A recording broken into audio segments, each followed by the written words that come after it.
Continuano i nostri viaggi del gusto, siamo tornati in quel di Villafranca Padovana alla Guerriero SRL, Fratelli Guerriero SRL, specializzata in carne suina, e abbiamo il piacere di rintervistare il signor Andrea, uno dei titolari di questa azienda familiare. Però lasciamo stare la storia, visto che ce l'avete già raccontata con molta perizia la scorsa volta. Allora, la mia domanda oggi, signor Andrea, sarà più riguardo, diciamo, poi all'azienda, inerente all'azienda e alla produzione. Due parole sulla macellazione e sui capi suini.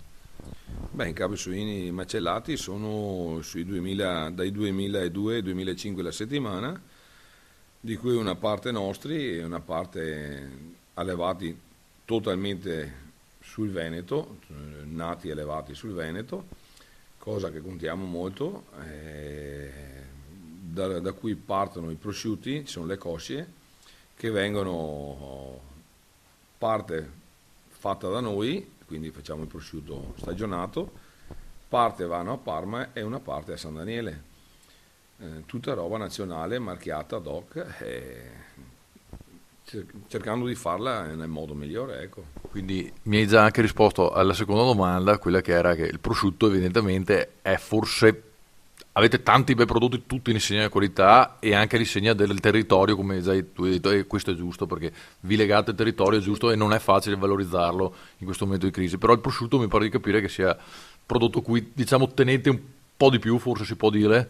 Sì, essendo di solito il prosciutto Parma o San Daniele, puntiamo anche ad avere un prosciutto nostro veneto che sia a pari merito come qualità, come gusto, come tutto.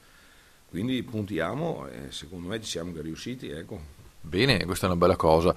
Un'altra cosa, siccome sappiamo che avete anche lo spazio aperto dove si possono comprare i salumi, ci dai due parole sullo spazio e anche sugli altri prodotti, perché comunque, insomma, non lo dico io, la Guerriero fa un buon prodotto, ecco.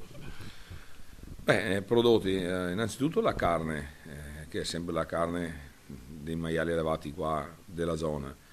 Dopo facciamo un po' di tutto, dal salame tradizionale veneto alla soppressa, alla salsiccia sia da cotto cioè da risotto sia normale, all'ungherese a Milano, al prosciutto cotto, allo speck, al Wuster, un po' di tutto, proprio i prodotti li abbiamo a nicchia di mercato. La porchetta, che diciamo che è un altro cavallo di battaglia, perché la porchetta che facciamo, senza dire che è buona, perché è logico che dico che è buona, però ecco, è un cavallo di battaglia. Avete i riscontri, per Sì, dirlo, cioè lo puoi dire perché hai comunque i riscontri da parte della clientela. Sì, esatto.